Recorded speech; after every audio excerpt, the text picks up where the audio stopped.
Les amis, le Syli national de Guinée ne participera pas à la CAN 2025. Mais quelques jours après cette élimination, il y a toujours polémique en Guinée sur cette élimination de la Guinée face à la Tanzanie. Dans la vidéo que vous allez regarder tout à l'heure, certains journalistes guinéens ont fait de graves révélations sur la mise au vert des joueurs guinéens en Côte d'Ivoire. Selon eux, avant le match contre la RDC et après le match contre la RDC, match remporté par le Syli national sur le score de 1-0, des joueurs guinéens avant le match, c'est-à-dire à la veille, ont passé la nuit avec des filles dans leur chambre pendant qu'ils étaient au vert à l'hôtel. Et après le match contre la RDC en Côte d'Ivoire, ils ont passé encore la nuit avec des filles dans leur chambre. C'est cette révélation que ces journalistes guinéens sont en train de faire dans cette vidéo. Selon ces journalistes guinéens, les footballeurs guinéens n'ont pas pris ces deux rencontres au sérieux, c'est-à-dire la rencontre contre la RDC et la rencontre contre la Tanzanie, les matchs comptant pour la 5e et 6e journée de ces éliminatoires de la Coupe d'Afrique 2025.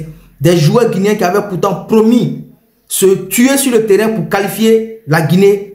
Selon ces journalistes guinéens, ils ne sont pas tués sur le terrain, mais plutôt sont allés s'amuser. Les amis, on regarde cette vidéo attentivement jusqu'à la fin. On la partage, on la like et on donne notre point de vue en commentaire. Les infos que j'ai eues par rapport à ce qui s'est passé à Abidjan, juste après le match, c'est que c'est cet éternel débat autour de l'après-match, de la gestion des joueurs guinéens après le match, dans leur hôtel. Il y a eu beaucoup de filles qui ont été aperçues à l'hôtel des joueurs. Je me permets même de citer, selon les infos que j'ai, Madi Camara, Antoine Conté, entre autres.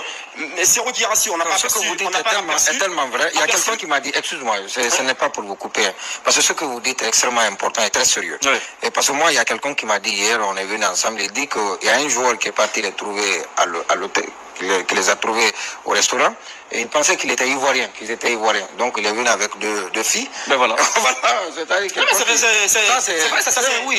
c'est avéré.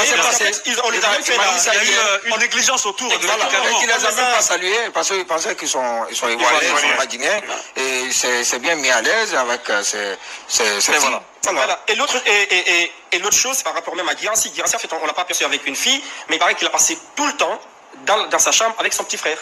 C'est-à-dire son petit frère, il passe son grand frère ou c'est pas son petit frère, ils passent la nuit ensemble, ils ont même voyagé ensemble. Donc dans la fédération. Dans l'avion, je viens. Même Moussa Camara serait voyagé avec sa femme et son enfant dans le vol spécial. Et deuxièmement, par rapport à la motivation, juste un mot rapidement par rapport à ce que disait Isiaga.